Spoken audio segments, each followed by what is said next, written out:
to The Short Game, show about short video games, games that respect your time. I'm one of your hosts, Reagan Kelly, and I'm joined by all of my awesome co-hosts this week, starting with... I was like, who did I do first last time? And then I was like, does it matter? Okay. It doesn't. Starting with Laura J. Nash. How are you doing, Laura? I'm doing great. I like you starting using the J now.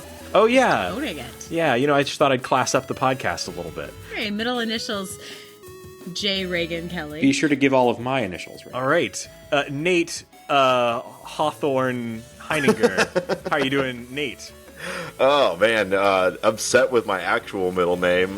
You can call me Hawthorne Heininger, though, if you'd like. And my bro host, DSSK, Shane Kelly. How are you doing, Shane? Pretty good.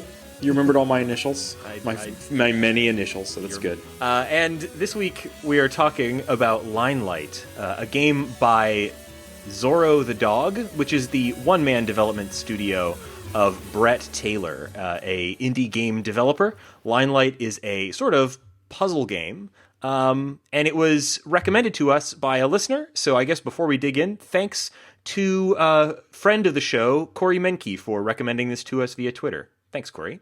Yeah, he reached out to us with the recommendation and looked super tight, and we jumped right on it and played it, and it was really enjoyed this game. So, if you're out there listening and you recently played a game that you think would be great for the show, let us know, because we're always looking for new games. And this is a very recent release, I believe, right?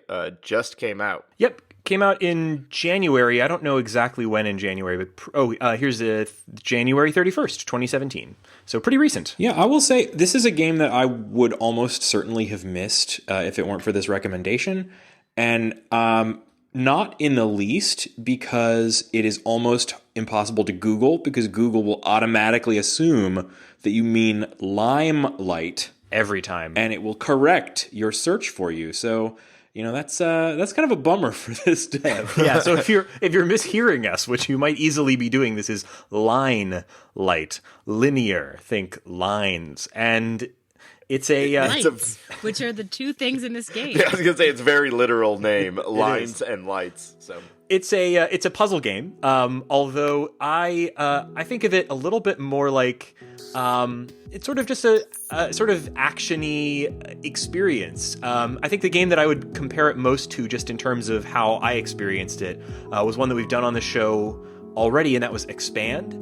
If you remember our episode on Expand, and if you didn't, you should definitely check out that game. It was one of my favorites of last year, and really an amazing sort of puzzle action experience. And this is a similar sort of thing. It's a kind of a puzzle action game with very minimalist graphics, and we'll talk about what it looks like and everything. It is pretty gorgeous despite being extremely minimal. And the gameplay is just really, really slimmed down and specific. You're playing as a line, a little dash that is gliding along these sort of line tracks in this sort of dark space. And all of the gameplay happens on these lines, and occasionally the lines bend and turn and intersect with each other, but all of the gameplay is just you moving your line along these tracks. Yeah, and my first thought within like 15 minutes of playing this game is just how smooth it is. Everything, like glide is the best word for it. Everything just feels so good. The lines, it's all just done on the D-pad. There is some like shift and space and things like that if you're playing on keyboard, on mouse and on your computer. But for the most part, the vast majority of the action is just using up, down, left, and right, and it just feels great. It's as if someone mentioned that they say this is a platformer with no walls, and or you can only move along the walls, and that's a very interesting way. Like, it's as if someone did a completely 2D puzzle where you're moving around. There's a lot of the things you'd find in a platformer, like switches and doors and enemies kind of chasing you, but everything literally are lines and boxes. It's very, very simple, very, very pared back. The color scheme is really straightforward. It's not like there's never more information than you need to solve the puzzle. Mm-hmm. It's extremely stripped down.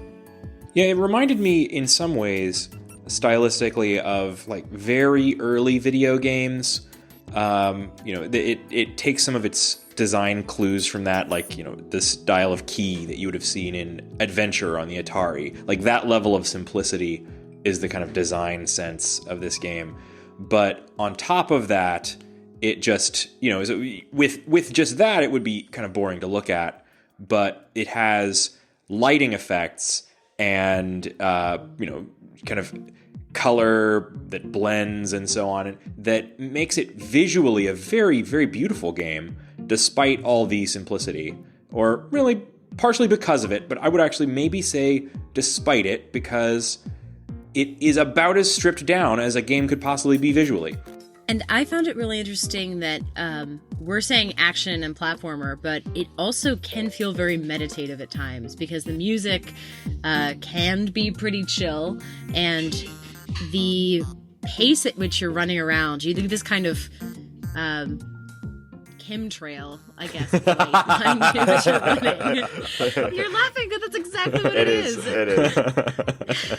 Go ahead, sorry. Chemtrails, like what the government uses to control our minds. We're all familiar with chemtrails. Line lights can't melt steel beams, Laura. That's beautiful light fumes trailing behind you like the prettiest fart in the world. There. Mind-controlling light farts. Yes. It really is a major part of this game is the overall aesthetic. Gameplay is very simple, though. It gets... It, like any good puzzle game, it escalates and escalates and escalates as you get further into it. But right out of the box, your first thought will probably be about how beautiful this game is. And that's saying something for, again, a game that is about moving lines on predefined lines. Yeah. Everything is about lines moving on lines. But they did just such a good job of... a lot of almost like characterization kind of comes into it later about the lines. One of the things one game that this game kind of reminded me of was Thomas Was Alone, which is a very beautiful game, but only is like boxes. No British narrator in this game, but similar sort of similar sort of tone and music, and a game about boxes that is beautiful and far deeper than you would expect, similar to Linelight. And it's not as blocky or thick as Mini Metro, which looks almost playful and colorful like a subway map. This is if a subway map was all 1 pixel, 2 pixels, 3 pixels.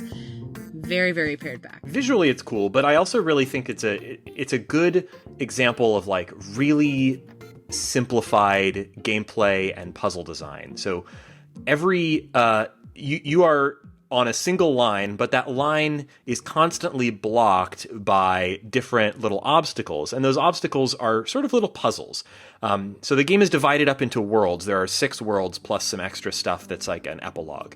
But each world has, I think I read in a blog post, the developer has a dev blog. I think I read somewhere that it has somewhat over 200 puzzles in it, or 200 like stages. 252, I think. Mm-hmm. Yeah, something like that. And so each of these worlds has probably somewhere around 40 or 50 puzzles in it. And some of them are a real breeze. You realize, okay, I need to go over here, flip this switch, that'll open a door, and then I need to backtrack and go through the door. No problem. But things get progressively more complicated.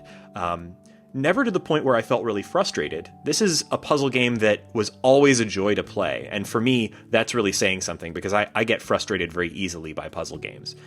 We spent like a whole episode totally talking about that. Yeah. So if you're worried about the barrier to entry as far as puzzle games, this is there. And it's the satisfying type of puzzle where it's like, it's like, okay, how do I do this is step 1, and then step 2 is actually executing it, because there is some timing, and like Laura was saying, like the platformer element, that's when it felt the most platformer to me, is be like, there's a switch on one line that I have to hit, and then I have to go and dodge, 3 red lines that all kill me if I hit them, and I have to get through that and get through the gate before like the switch gets turned back off. Very much like a platformer, not even necessarily a puzzle per se, just like something you have to execute. Yeah, but for a game that is basically a big line full of locked doors, it never really felt like it lost its forward momentum. It was always like you're always moving from one thing to the next, one puzzle to the next, and each little puzzle was a little aha that came not easily, but without ever making you feel really stuck. Or at least it didn't for me. And once you move past it, you're on to the next one, and it's constantly revealing new ideas to you as you go. Mm-hmm. When we've talked about puzzle games in the past, like our most recent puzzle game, The Room, I've said that like the thing that I love in puzzle games is those aha moments that you just mentioned. And the thing that I hate in puzzle games is when I can see a solution, but then I have to spend a long time and a lot of mental effort to reach that solution. Or just mainly, I have to wait to get to a solution once I know all the steps that will take me there. And this is a game where that was kept really minimal. And I just like everything else, once you had a solution to one of the puzzles, you were mostly able to kind of get there without too much messing around and flipping of tiny switches and things. And I did see it starting to build more and more of those lengthy kind of piece-by-piece solutions as I went on. Like there was an elevator puzzle. It's weird to say elevator. It was a line puzzle with the character of an elevator. There's no puzzle. up or down in this game, really. And and I started to see it, but that was around where I stopped being able to play the game just because I ran out of damn time. I apologize, guys. But did it continue to do that? Did it continue to grow in the complexity of the puzzles such that you think I probably would not like it by my standard of does not like to solve puzzles he's already figured out? Not really. For me, so I got all the way to... I basically 100%ed this game. I didn't play... There's some post-game content that I haven't played yet, and there is one of the stars that is in there taunting me that I have not gotten from the main collection. Oh, we'll have to look at it. Yeah, you need to take a look and see if you can help me solve it. But overall, I pretty well 100%ed this game, and I can only think of maybe 5 or 6 puzzles that had a kind of a barrier of like, I know what I need to do and I'm having a hard time doing it. 2 or 3 of them, it was just a matter of execution. And that was where it really did. I think actually comparing it to a platformer is weird, but really apt in some of those cases, because it is just sort of like, I need to get from point A to point B. I need to avoid obstacles and just the physicality of doing that. The biggest comparison to a platformer to me is that you have a character in the form of this tiny white line. Like, if this were a game about like selecting things all around a screen of objects and sliding them around, that's one thing. It's not Bejeweled, It's a movement. There's a puzzle. protagonist. Yeah. And I also like the narrative I started coming up with on levels. I also didn't complete, but when I was playing, the beginning of levels kind of introduce some antagonistic lines. Oh yeah. Especially the first 2, for example, have red and orange lines, and those 2 things will kill you if they touch you. And you're kind of battling them for a while, and then after a certain point in the level, they become your friends, and they start helping you solve puzzles. And I love that they changed it. Like, I love that about it. You still can't touch them, they'll kill you, but they're going to help you. It's probably one of my favorite parts of this game, if not my actual favorite part of the game. And so charming. There's no dialogue at all in this game. The only text that there ever will be is like a space bar appearing on the screen to indicate that you should press space now to teach you a mechanic. But you become...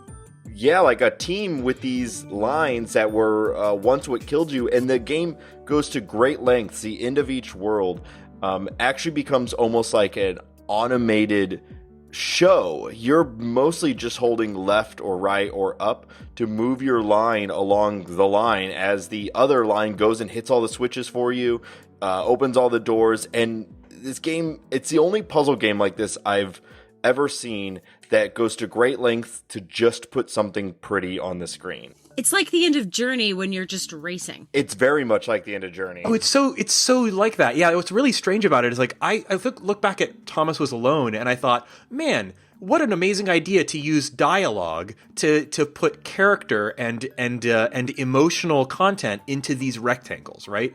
And I was like, wow, only taking this rectangle and saying this is Emily, or whatever any of their names were, which are kind of escaping me now, but like giving them names and giving them characters made them come alive for me. And I thought, you can never do that without the dialogue, but somehow this manages to take these like colored lines that move in incredibly programmatic, predictable ways, and they move along tracks, for God's sake, and somehow make them characters. Yeah. In a kind of a little internal, you're kind of inventing it yourself as you go, but you can't not do that. It's really designed to take these lines that start the game as obstacles, and slowly over the course of these puzzles, turn them from obstacles into tools that you're using to solve these puzzles, and slowly somehow into friends, into little like line buddies. Well, you know what I would compare it to in that way? Like, in that, like, it's something that's not characterized, but you're definitely getting a sense of emotion and character from it. It's like music, you know? And I would say, just like how, in Peter and the Wolf, this is the... I mean, that's the best. I don't appreciate classical music that well, but you know what I'm saying. So this game is kind of doing the same thing, and that actually brings me back to the music itself of the game, which I know we've already brought up, but I think we can't not talk about it when we're talking about the sort of characterization of this game. Like, it has this soft kind of building, then triumphant score that really just enhances the feeling of, like, you're moving and you have a build to everything. Yeah, there's really awesome moments too where it's you and like 4 or 5 of the other lines, and there's like a helix of the tracks going on the screen, and you're just holding up, and it's timed perfectly where you're all zigzagging around each other. And if you stop holding up, you might slow down and accidentally hit one of them and get killed by it. But if you are right there with the team, everybody's swirling together. It's beautiful. The music is triumphant, and you're like, these are just lines, but yeah.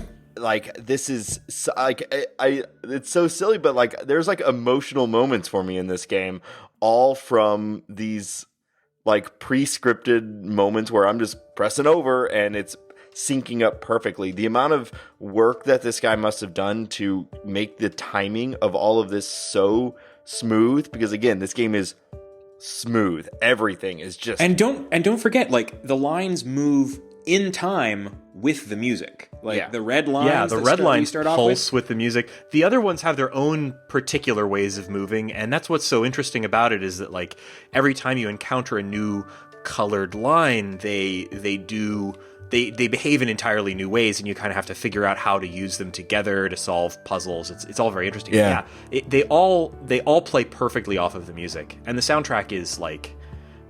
Apparently, Brett Taylor, the developer, also did the music, I think.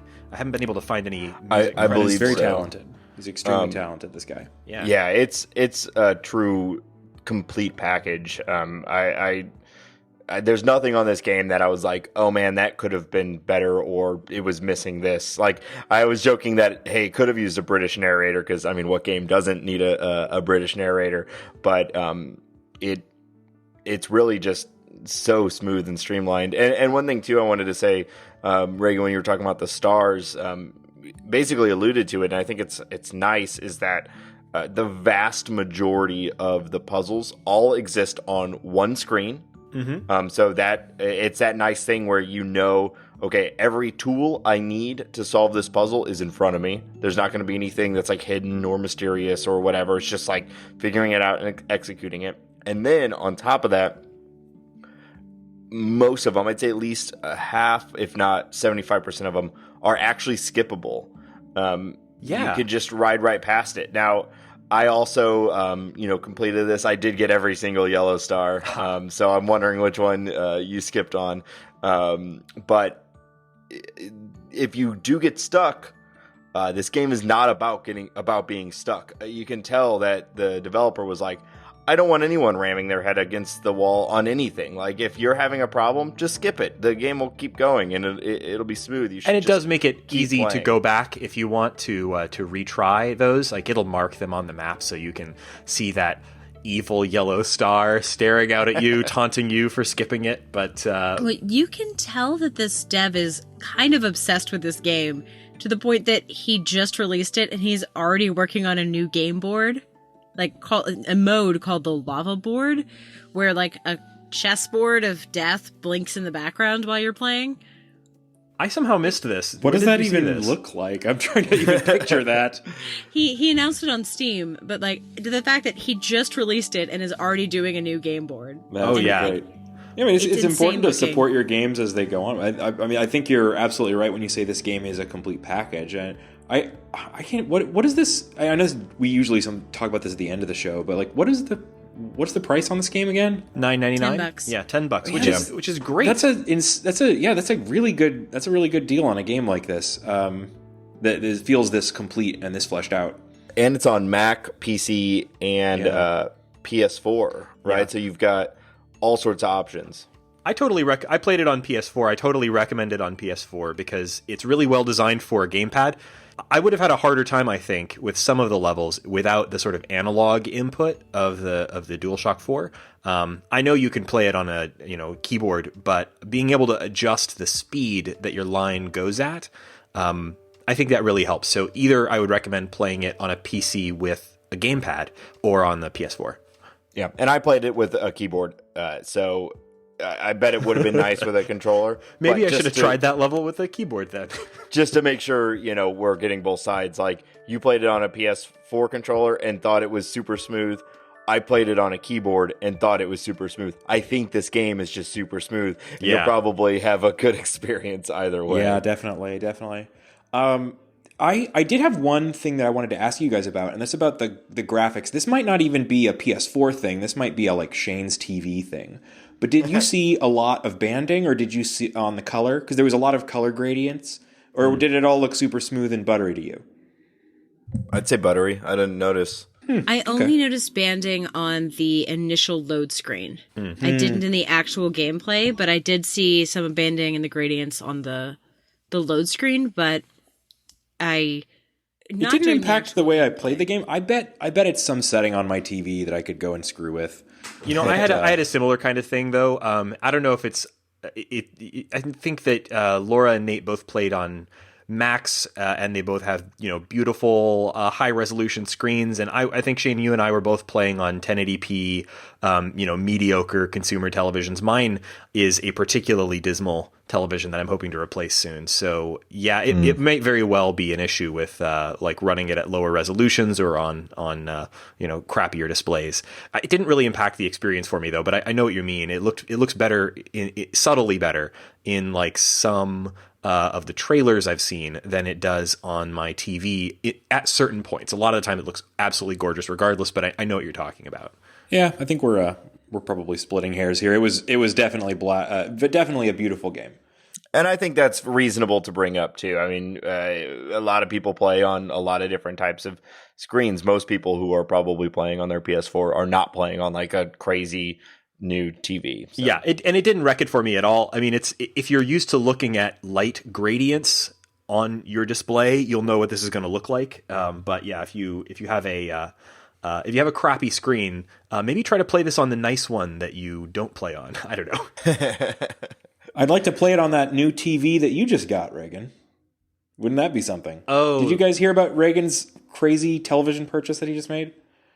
No, it's Reagan, not. It's not technically a TV, and it's not really germane. Oh, it's to not this technically discussion. a TV. I know. No, it's a PVM. It's a broadcast video monitor for playing retro games on. It's a very very nice old CRT. So no, it'd be terrible for Linelight, Shane, because yes. it has no HDMI, I just HDMI inputs or anything like that. Cool. But oh boy, does the SNES look nice on it.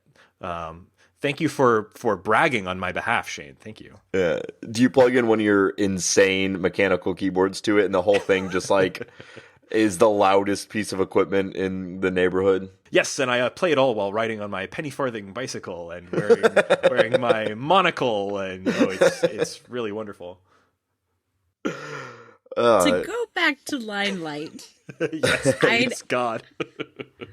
To sum up this game, I think that it's clever but not frustrating, and it is relaxing, but it's not so chill that I want to go to sleep afterward. It's kind of, it's got this nice soothing comforting feeling without being boring at any point. Yeah. Yeah. It's chill but engaging, which is a really, really difficult line to walk, he said, not intending to make a pun or whatever.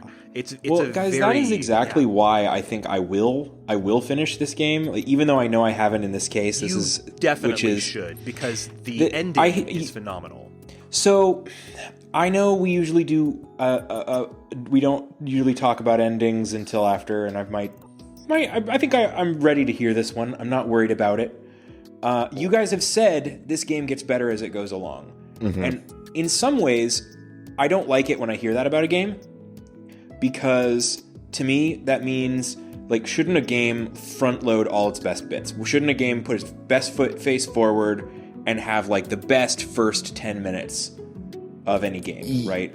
Yes, and I agree, and I definitely feel the need to clarify, though, when we say, or at least when I say, it gets better as the game goes along, it's definitely not to shortchange the beginning. It becomes a different experience near the end. A World 6... So is it a thing where it's building and layering in different mechanics? Yeah, or more is or it less something where there's just whole new, like, they blow the lid off of it? No, it's World 6 is essentially like all of the mechanics that you've learned in Worlds 1 through 5 combined to create some really, really interesting puzzles. And World 6, I would argue, is more difficult than Worlds 1 through 5 combined. But it is still a chill game. The difficulty is not something that is insane, but it is noticeably more challenging. But I think in a good way. Yeah. I think it's when I was like, when I'm solving these things, it was the most satisfying. The first half of the game is buttery smooth, and and it's just so fun. And then World 6 is like, all right, now I gotta, put on my thinking cap, and I gotta actually work these things out. Yeah, like any good final chapter of a game, it's sort of a final exam on the whole beginning part of the game, and it brings back almost everything that you've seen earlier, and sometimes combines them in interesting new ways.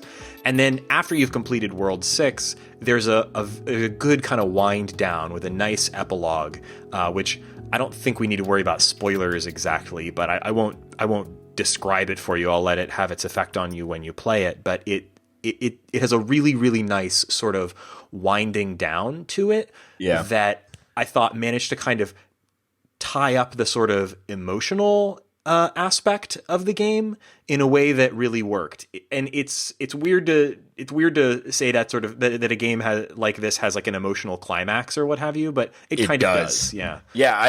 I said this earlier, like the epilogue, I was like, it made me want to cry, and it's so silly because it's these line games. I know it's crazy. I'm probably overstating that a little bit, but like, yeah, we may be overselling it, but it's well done. It is an emotional ending to a game that is about lines. So great, yeah, amazing. Fun.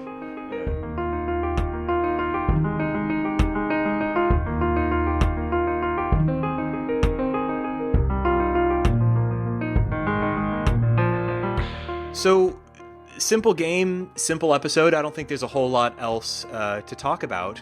We were originally... Simple minds to enjoy it. Thanks, Shane. we were planning on... initially, we were planning on covering this as a sort of a 3-pack with 2 other very similarly minimalistic puzzle or action games.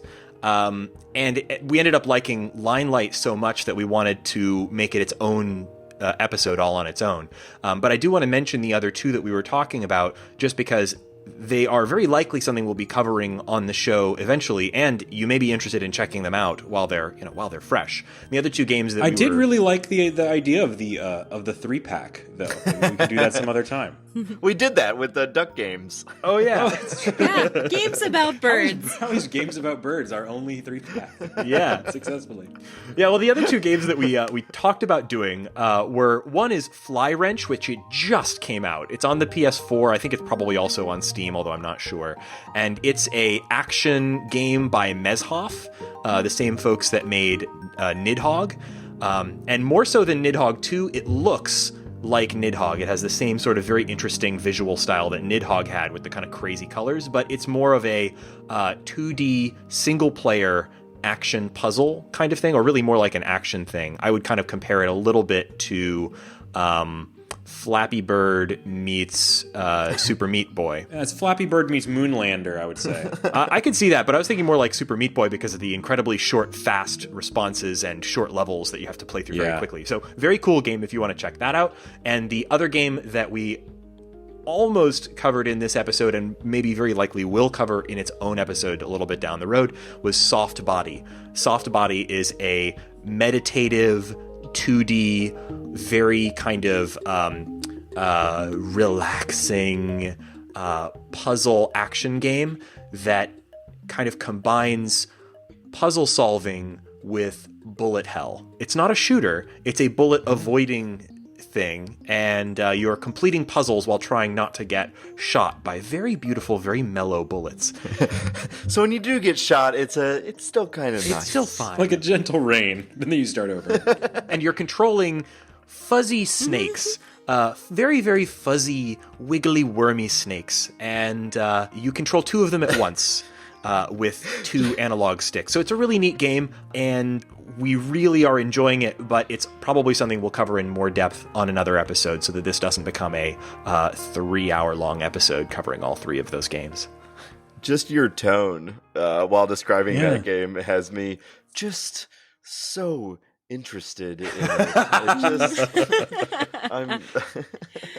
And in this game, the little glowy lines were so nice.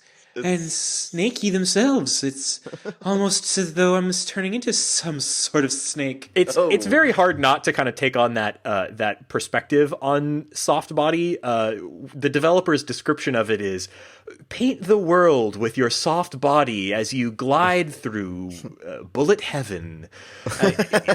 It has that kind of vibe, but it's another game with beautiful minimalist graphics and an incredible soundtrack and a kind of a mellow puzzle solving experience. So if you want more of this, but in a very kind of different style, it's another game to check out, and hopefully we'll cover it in more depth on in a future episode. Yeah, definitely. And so I could not play this game without thinking of another game that I'm currently deep into, and I've not really talked about it on this show because it is a long game, but it is a line puzzle, and that game is The Witness. I know this is on a lot of top game of the year lists from last year and things like that, but I'm still working my way through it. I am insane about this game. I have not really committed to it because, we play so many short games, and I try to avoid getting into big, long games I know we're not going to be able to talk about for the show. But, oh my God, The Witness is so great. It's amazing. I'm really surprised how into it you've gotten, because when I first saw the trailers and everything for The Witness, my first thought was, that is definitely not for me. But the more that you've talked it up, the more you've worn me down. And today it was the day that I actually bought it. It's on sale right now. So, and it was part of the that really excellent Humble Freedom bundle as well. So if you pick that up, you've got it, it was a good deal. But yeah, you finally convinced me to give it a shot, Shane. I will not guarantee you that I will get very far in it because it just doesn't seem like it's for me. But gosh, if you haven't convinced me. Don't let anybody, don't go online and read about it or anything. I have gotten almost to the end, as far as I can tell, without looking up any of the solutions to any of the puzzles. And I've just really been enjoying playing it with Julia, my wife, and just, I don't know why I'm explaining who my wife is to you. I'm saying that for the benefit of the listeners. I'm really enjoying playing it with Julia, and we can sit and talk our way through these puzzles in a lot of cases. And it's just a game where I'm loving not only the game itself, but the visuals of the world, and there's sort of a philosophical element to it that becomes clear that I just am absolutely loving every piece of this game. Wild. Laura and I have been talking about maybe breaking from podcast tradition and doing an episode on longer puzzle games.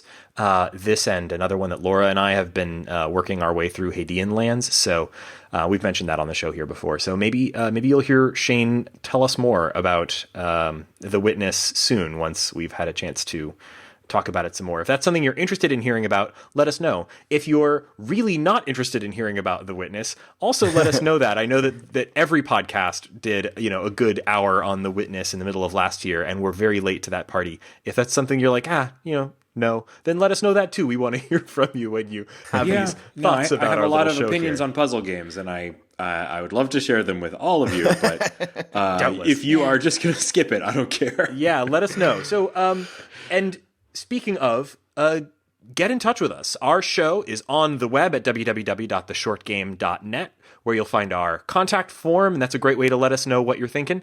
You can also write us on email if you're still a person who does email at info@theshortgame.net. My favorite social network. It's the best one. And you can find us on Twitter @_shortgame. And on top of all those, I can't promise too much content through this, but I did set up our first Twitch stream. I was actually streaming some Linelight for a little while. It's mostly going to be an FTL stream, probably.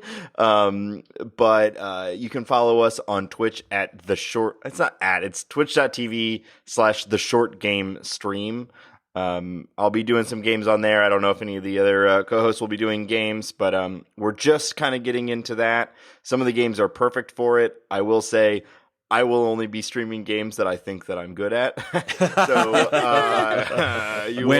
when Reagan sends me that copy of Resident Evil 7, maybe I'll stream some Resident Evil 7 in VR. Yeah, I haven't talked about that on the show at all yet, but God, I really want to do an episode on Resident Evil 7. It's great, and I think it's perfect for the short game audience. It's short, but it is the game that made me like horror games again. I'm on record as being too big of a wuss to really enjoy horror games. On record. And it's February, the season of love, and the time in which the short game blows all of their horror games and has nothing to talk about. Tradition. So if you want to see me or any of our hosts stream a certain game, let us know. We at least have it set up now. You will not see me spend an hour on one level of Pony Island, but once I get comfortable with the game, I will throw it up on the stream if I'm playing. May or may not have audio commentary at all times, but at least we'll have the game going. So yeah, it's just something new we're trying out. If you like that and want more of that, please let me know. I'm generally happy to at least make my screen online. And thank you so much for joining us on this episode of The Short Game. I have been one of your hosts. I'm Reagan Kelly. You can find me on Twitter at ReaganK. That's RayGank. Laura Nash, where can people find you?